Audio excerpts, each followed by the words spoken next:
with Better Call Saul. You play Jimmy McGill, who eventually becomes Saul Goodman in Breaking Bad, apparently. But what's fascinating about that construct is that I think about it like seeing home movies of your parents before they had kids. And it's almost like you can't recognize those people. Yeah. And I just wondered if you had to figure out how to play him like from scratch as if he was a totally different character than Saul Yes, Goodman. I did. You did? Yeah, but it wasn't, I think the part of it that maybe is interesting is that it's not like I had to, clean the palate. It's not like I had to wipe away a bunch of knowledge and sort of performance choices that I did as Saul. Because Saul was this very, he was a presentation. He said in the first time you see him, look, this isn't who I am. My name is Saul. My name is not Saul Goodman. I'm James McGill. This is a front. The whole thing's a front. Right. But it's very easy to play a person one way at their office and then go, okay, now we're going to take that guy. He's going to walk into this house and there's his brother who's sick. Right. And be a different person or play a very different energy. You bring up an interesting point about the nature of a supporting actor versus a lead actor, too, because a supporting actor comes in and we see them through the eyes of the lead character. So Right. we always sort of saw Saul through Walter White. People ask me, what's it like to be number one on the call sheet? Because on a TV show or movie, the main character is going to be number one, and then I guess people who give a shit about that kind of thing really pay attention. One day I'm going to be number one. But anyways, the lead character can make choices that come out of their own psychology and not out of the pressures of their world around them so much.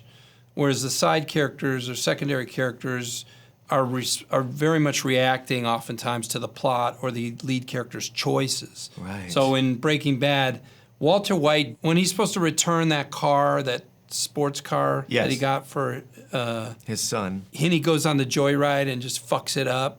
I mean, that choice and plot is completely justified and perfect and says a lot about him and fits and is also fun. Yeah. But he doesn't need, It's not advancing the story. he could just return the car. Right. And nobody would go, wait, shouldn't he be on a joyride? Right. No, but at the same time, when he goes on the joyride, you go, oh, right. I understand. He's him. got I'm in his something head. wrong inside Yeah. him that makes him do these things.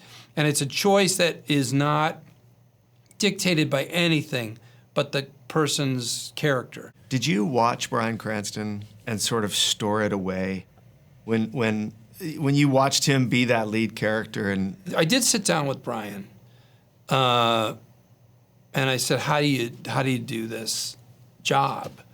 And Bryan was being very encouraging to me and supportive and saying things like, "You can do it, man. You're up for it, and these guys are going to rate you a great thing." And I said, no. The weird thing is, it was like, no, I know I can do it. Which is to say, I ran Mr. Show, with David Cross. Sure. But I've put myself out there before. So I know what it's like to say, okay, I'm going to lead the army, let's go.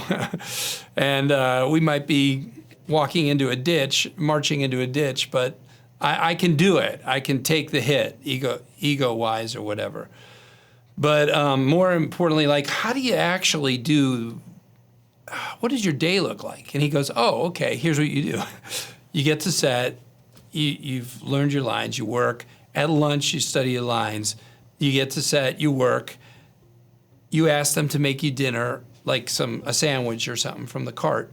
And then you bring that home, so you don't have to make dinner because you need to work when you get home. And then you work at night, and then you go to bed, and then you do that again the next day. And then on weekends, you rehearse and learn your lines.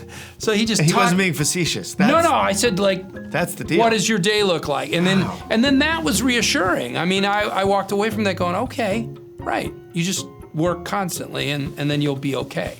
And that's what I did.